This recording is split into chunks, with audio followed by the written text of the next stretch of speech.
Ils vivent avec l'océan. Ils vivent de l'océan. L'océan est leur territoire, un territoire fragile, à protéger et à découvrir.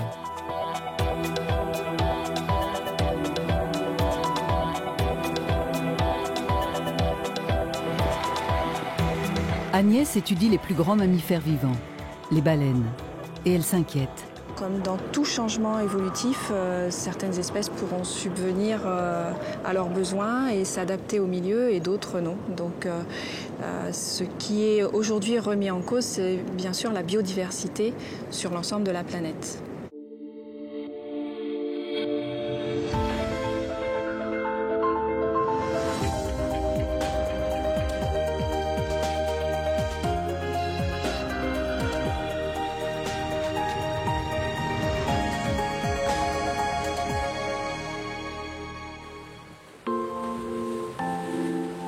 La Polynésie française abrite l'un des plus grands espaces de biodiversité de la planète. Un véritable sanctuaire pour les baleines qui couvre une surface océanique grande comme l'Europe. Chaque année, pendant l'été austral, de juin à novembre, après une éprouvante migration d'environ 7000 km depuis les eaux polaires de l'Antarctique, les baleines à bosse reviennent en Polynésie pour se reproduire, mettre bas et éduquer leurs baleineaux. Après une chasse massive au 19e et 20e siècle, l'espèce est aujourd'hui menacée de disparition. Dans le Pacifique Sud, les scientifiques estiment qu'il subsiste entre 3500 et 5000 spécimens, soit moins de 1% de la population d'origine. Sur l'île de Tahiti, la biologiste Agnès Bennett milite depuis 17 ans pour leur protection, notamment à travers son association Matatohora, littéralement l'œil de la baleine. En Polynésie, l'observation des baleines est une activité écotouristique qui permet aux passionnés de voir les mammifères marins dans leur milieu naturel et même de nager avec eux.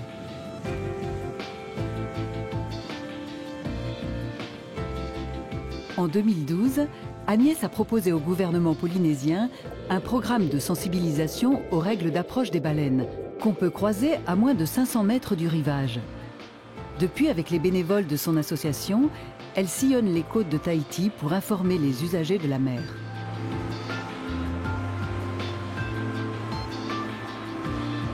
Il y a des bateaux en face là-bas. C'est loin alors. Ouais, le Zodiac qui fonce. Ah mais attends, juste à midi là du bateau, je crois avoir vu un autre baleine. Les dauphins, ils sont en train d'aller vers ce bateau. Oui, mais ils s'éloignent un peu. Ah, il y en avait là. Ah oui, ils sont là.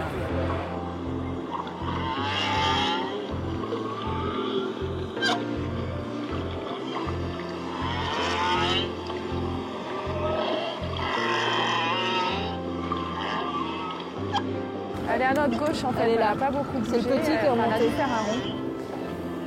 Elle doit tourner. Il y a des gens qui se sont mis à l'eau là. Donc eux ils sont bien placés, je les connais, on se connaît par cœur là.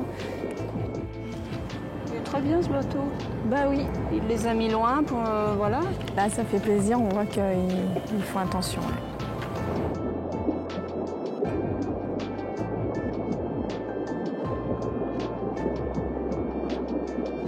Elle reste là, elle est juste devant eux. On voit l'empreinte dans la mer. On voit que ça bouge. Voilà, on appelle ça une empreinte. Bateau, jet ski qui arrive. Ah, ça va, ils viennent derrière nous. Ah bah c'est bien, tu vois.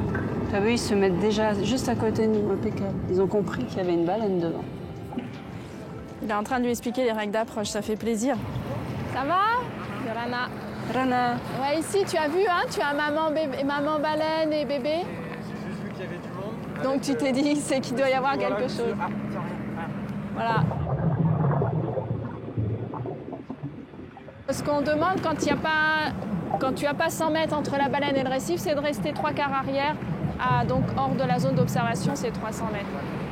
Ce qui dérange vraiment, c'est les accélérations, les coups d'accélération. Donc repars vraiment à 3 nœuds tranquille, et après à 300 mètres des baleines, tu peux accélérer, mais pas avant. Là, de toute façon, on est plusieurs bateaux groupés, donc elle a vu notre présence, hein, elle a entendu. Tu vois, il y a la maman et le petit. Des baleines à bosse. Des baleines à bosse, oui.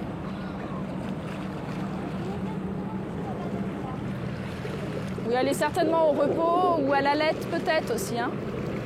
Pour allaiter, le baleineau, il ne faut pas qu'il soit en déplacement. Donc elle se met souvent près des côtes ou comme ça dans les baies pour être tranquille, à l'abri des prédateurs et elle peut allaiter. Il doit boire jusqu'à 400 litres de lait par jour. Donc 400 litres de lait par jour, ça fait beaucoup, oui. Installée sur les hauteurs de Puurai, près de Papeete, c'est depuis chez elle, avec vue sur la mer, que la biologiste originaire de La Rochelle prépare ses explorations et ses études. Ce métier de recherche, je crois que c'est l'esprit de vouloir comprendre comment ça fonctionne, curieux au sens scientifique du terme, c'est comprendre qu'est-ce qui se passe, comment les animaux vivent en interaction, etc. Et donc c'est cette curiosité qui m'a amenée petit à petit à développer des méthodes, des protocoles et à mettre en place des études. Et bien sûr, les baleines, c'était incontournable puisque ce sont vraiment les déesses ici du mois de juin au mois de novembre. Et envie de les comprendre, envie de s'intéresser à ces animaux mystérieux en même temps, à comprendre leur fonctionnement, leur interaction avec l'homme surtout.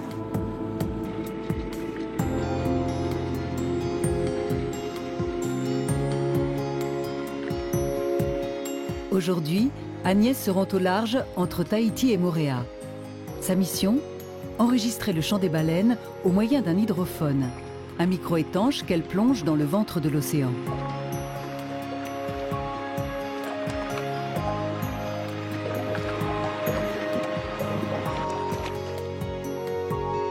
Elle doit rester discrète pour éviter de perturber l'expérience. Très vite, les premiers chants résonnent sous la surface.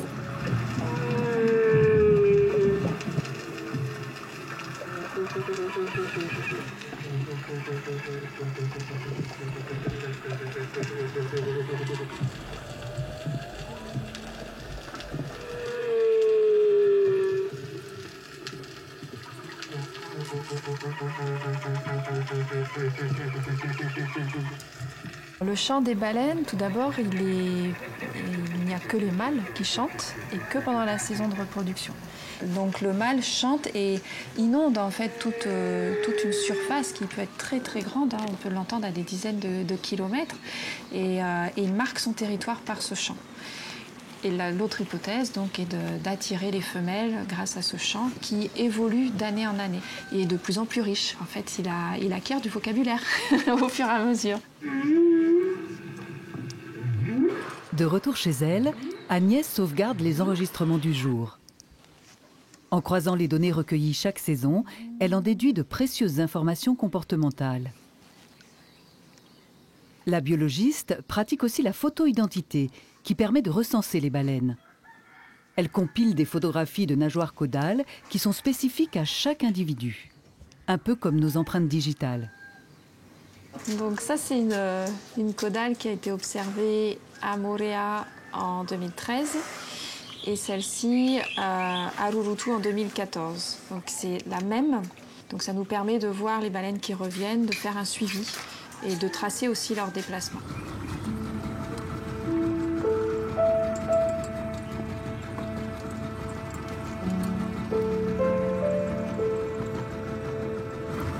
Bonjour, ça va? Comment? Oui, depuis ce matin. Quand j'étais petite, j'allais souvent en mer avec mon oncle, marin-pêcheur. J'étais intriguée en fait par cette immensité et je voyais tous ces poissons qui sortaient de l'océan et je me disais mais qu'est-ce qu'il y a là-dessous? Il y a vraiment beaucoup de choses.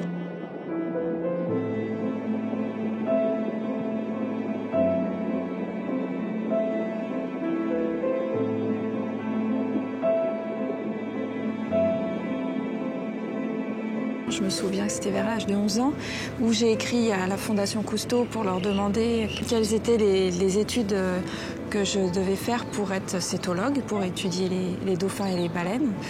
Et j'avais reçu cette lettre en réponse qui me disait que les études étaient longues, difficiles et sans débouché.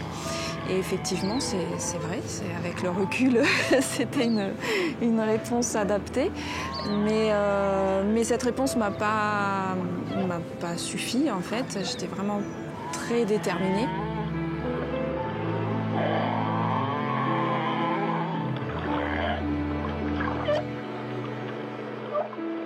Je pense qu'il y a un peu d'eau salée dans notre sang, puisque de génération en génération, on s'aperçoit qu'effectivement, tout le monde a un rapport avec la mer de près ou de loin. Aujourd'hui, oui, je pourrais dire avec le recul que cette passion a rempli ma vie. Comme j'ai pas l'impression de travailler, je travaille sans m'en rendre compte et donc un peu tout le temps, quoi.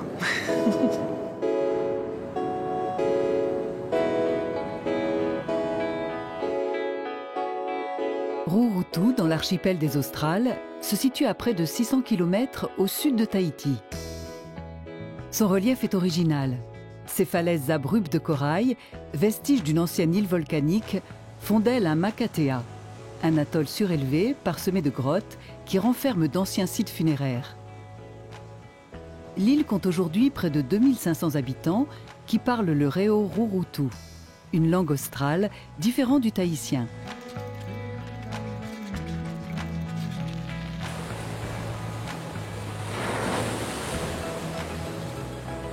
Préservée des circuits touristiques, elle recèle un trésor qui attire de plus en plus de curieux. Rurutu est la porte d'entrée des baleines à bosse en Polynésie.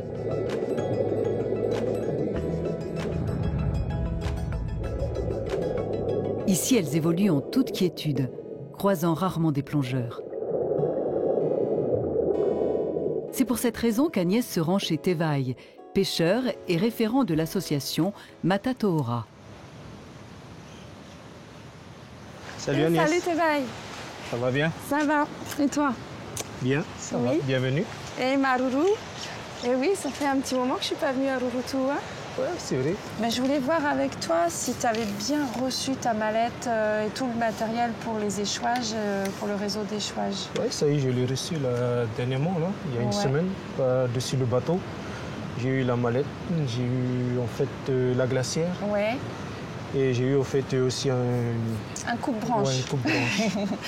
Tout ça, c'est les gros outils. En fait, c'est si on doit couper une carcasse ou quoi, qui est un peu lourd, un peu gros. Et puis, donc, dans la glacière, tu as les gants, tu as le masque, la combinaison, les surbottes, tout ça. Je voudrais faire une réunion publique à la mairie pour parler justement du RLE, te présenter aussi comme référent, comme le référent officiel pour le réseau local d'échouage, que les gens sachent que c'est à toi qu'il faut s'adresser en cas d'échouage et même en règle générale en cas de soucis avec les mammifères marins, puisque tu es aussi le référent Matatohora, donc ça concerne tout. En cette fin de saison, les baleines se regroupent autour de l'île avant d'effectuer leur long voyage retour vers l'Antarctique. Tevai et Agnès espèrent avoir la chance de les observer une dernière fois. Direction le port d'Avera, à l'ouest de Rurutu. La principale raison qui nous motive et qui nous retient, c'est la passion que nous avons avec les baleines. Je veux dire, l'interaction que tu as avec la baleine est différente que celle des dauphins ou celle des globicéphales ou celle des requins. C'est un monde magique, un monde nouveau. Alors on a eu beaucoup d'échouages, je trouve, cette année. Je ne sais pas si tu as fait attention à la presse, mais il y a eu 4 échouages de baleineaux. Donc soit on est plus informé parce qu'on en parle plus et donc on a l'impression qu'il y en a plus, ou soit il y en a eu réellement un peu plus que d'habitude. Ce qui est sûr, c'est qu'on a vu beaucoup de baleineaux dérangés et attaqués par les mâles. Et par les orques. Et les orques aussi. On a eu beaucoup d'appels en direct, des gens qui nous décrivaient l'attaque de l'orque sur le baleineau. À toi de voir lesquels. C'est vrai qu'entre la pluie ou la houle, mon cœur balance. Je ne sais pas. C'est toi le capitaine, c'est toi qui choisis. Il y en a là-bas qui sautent. Il y en a qui viennent sauter là. Fait du côté là. vient de balancer sa caudale sur le côté. Oui, c'est un challenge tous les jours entre le côté cartésien, scientifique et puis ma sensibilité en fait. Lorsque je dois intervenir sur un échouage, c'est très très difficile pour moi. Je dois la mettre de côté, rester très cartésienne, très scientifique, suivre le protocole. D'ailleurs, les protocoles sont aussi là pour ça. Pas s'égarer en fait, pas s'égarer dans l'émotion où oui, cet animal est en train de mourir, mais si je suis trop triste et émue pour sa survie, je vais peut-être passer à côté des gestes qui peuvent le sauver.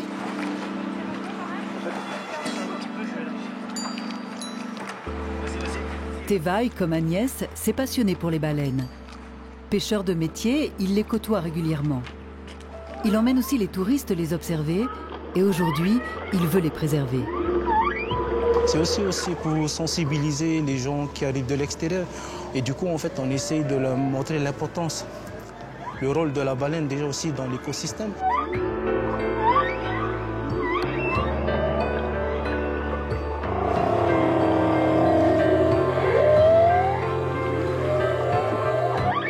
C'est la baleine qui décide si elle veut nous recevoir ou pas.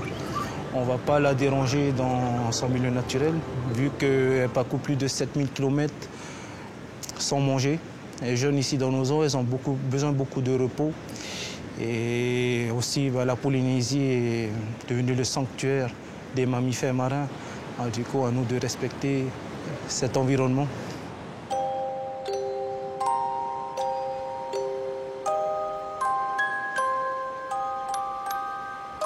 J'ai grandi sur Tahiti jusqu'à l'âge de 7 ans. Et je me rappelle encore, lorsque j'étais petit, on voyait les baleines entrer dans la passe, dans le lagon. Au loin, tu voyais en fait un gros dos noir, un grand souffle. Oui, en fait, pour moi, c'était un gros poisson qui allait venir me dévorer, quoi. Je courais en fait me cacher derrière le garage, quoi. Et je criais le monstre, le monstre, le monstre. La plus belle rencontre, moi encore, reste celle de 2012 d'une femelle qui a donné naissance à un baleineau. Et elle, en fait, on l'appelait la mamie blanche.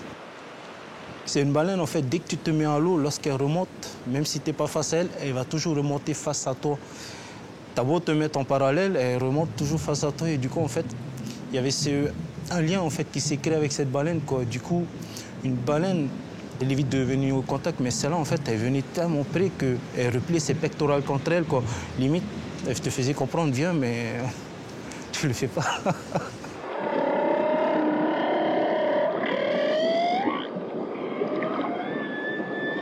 C'est très curieux, une baleine. Après, tu sais, des fois, tu te demandes bien. Pour elle, on est un petit moustique. Elle ne nous écrase pas. Perturbée, elle prend la fuite. Elle nous évite. Elle te prévient avant de te taper. Si tu t'approches trop près, pas derrière ou pas le côté, elle te fait toujours comprendre que tu es trop près. La façon dont elle se comporte vers les humains, tu ne peux pas voir ça ailleurs, quoi. C'est intelligent. Tu as l'impression que c'est humain, quoi. Elle comprend, elle te comprend.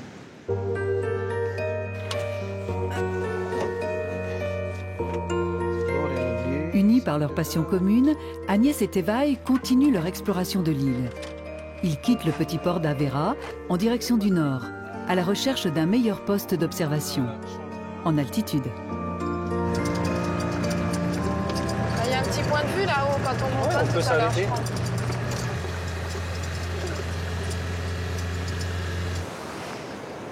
On a une belle vue d'ici. Hein. Ouais. On peut voir jusqu'à la pointe sud. Là. Ah, il y a une baleine là dans la baie. Oui, on l'a vu. Ah ben, ça me fait 2, 4, pour l'instant 5. J'ai vu qu'un souffle. Hein. Ouais, pareil aussi. Encore là, un autre souffle. Je vais passer la même. Ben, c'est dans cette baie là, je te disais qu'on pouvait plonger avec 14 baleines différentes. Ah, c'était ici. Ici. 14 baleines. 14 baleines différentes dans l'eau. C'est pas très grand comme espace. Ben, ils étaient tous regroupés, quoi. Ah ouais. Oh là là, dis donc, tes clients, ils devaient être contents. Hein. Ouais, très, très. Et moi aussi. C'est sûr. Les premières baleines que j'ai pu observer encore cette année, c'était dans le mois de mai. Début de mai, on voyait 1 à 3 baleines de passage. Mais voilà, ils ne restaient pas autour de l'île, c'était juste là du passage. Quoi. Ouais. Et celles qui restent, commencent à rester à partir de quand alors? Faut compter en gros juillet, où on commence à avoir des baleines beaucoup plus stables. Quoi. Et plus près des côtes. Et beaucoup plus près des côtes. Ouais. On peut tomber sur des femelles gestantes durant la saison, mais après, parfois, on ne les retrouve pas du tout. Quoi. Cette année, on a eu 3 naissances, mais on ne les a pas vues. Quoi. Mais la naissance, par elle-même, tu ne l'as jamais observée? Non, jamais. Toi non plus. Je me pose souvent la question, est-ce que lorsque je verrai une naissance, déjà, est-ce que je mettrai les clés en l'eau ou pas? Je me suis déjà posé la question. Je me dis non. Oui, ça serait Et moi, je ne étonnant, sais pas quand si je resterai dans l'eau de peur de perturber la mer. Quoi.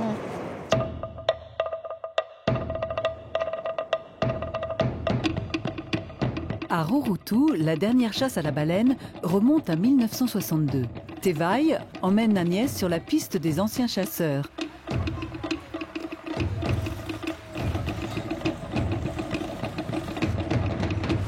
En fait, ce que je voulais savoir, c'est s'il avait vu partir à la pêche ou être témoin de les gens qui partent et qui reviennent, et comment ça s'organisait, comment ça se passait la pêche à la baleine. Mais il y a tout un exemple là. Et tout peut être tout un cas sous au paru au yaoue. Oh. Allez, tu as pas eu. Tout me. Il y a plutôt yaoue télé et tout là. D'accord. C'était astucieux. Il y a nous à arrière. Tawe, tamuno ta. Narupuno et tout le télé. Teme et putain c'est là, c'est ya. Yaoue bon on est à pour tout. Et il mettait la planète. Et le voyage année, il faut que yaoue que tu le fond parce qu'il est pour la fois. Parce que et pour moi tout moi je me trouve tout tellement petit mourir quand moi au lieu de me dire pour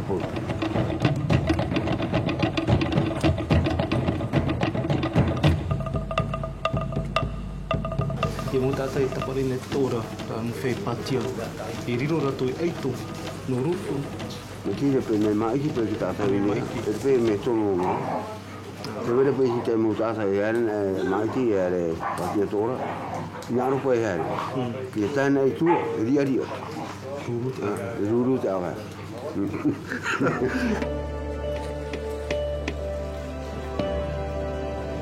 Tapi mo tata no rato patia tora no vai rato i maiti. Api ratira. Mai che uomo era son. Mai che uomo si son. Mai che uomo era son. E ako rato. La chasse terminée, la population des 3 villages réunis sur la plage préparait et répartissait la viande de baleine qu'elle consommait dans le mois. Certains anciens rapportent qu'une partie de la graisse servait à fabriquer de l'huile, ingrédient qui entrait alors dans la composition de peinture.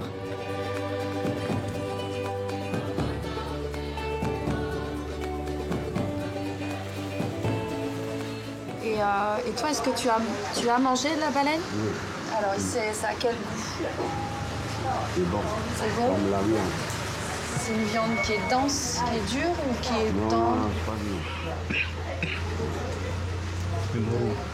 Malou.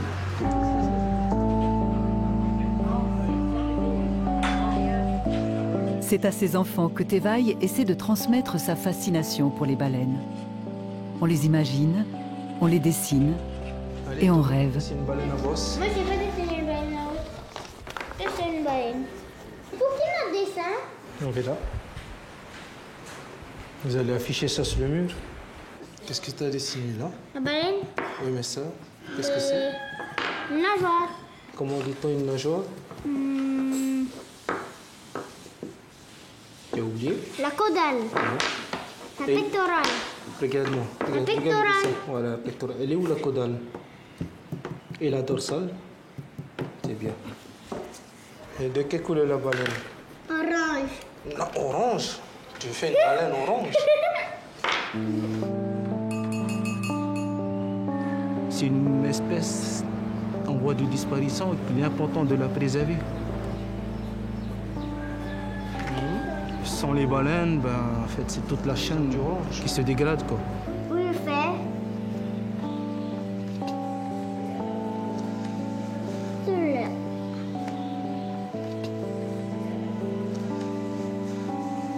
Ça y est.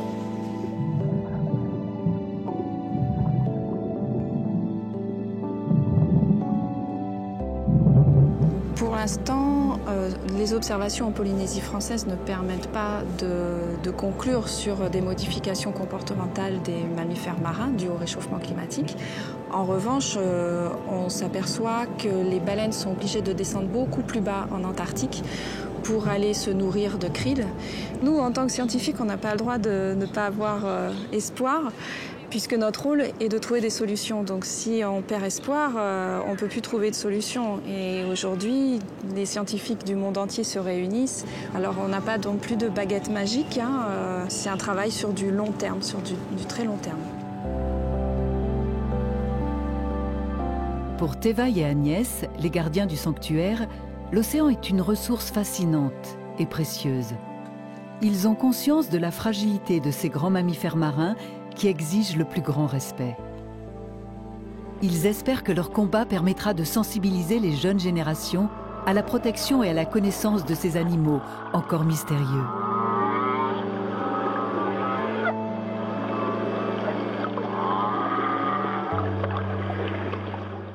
Vous voulez que je t'ouvre la portière?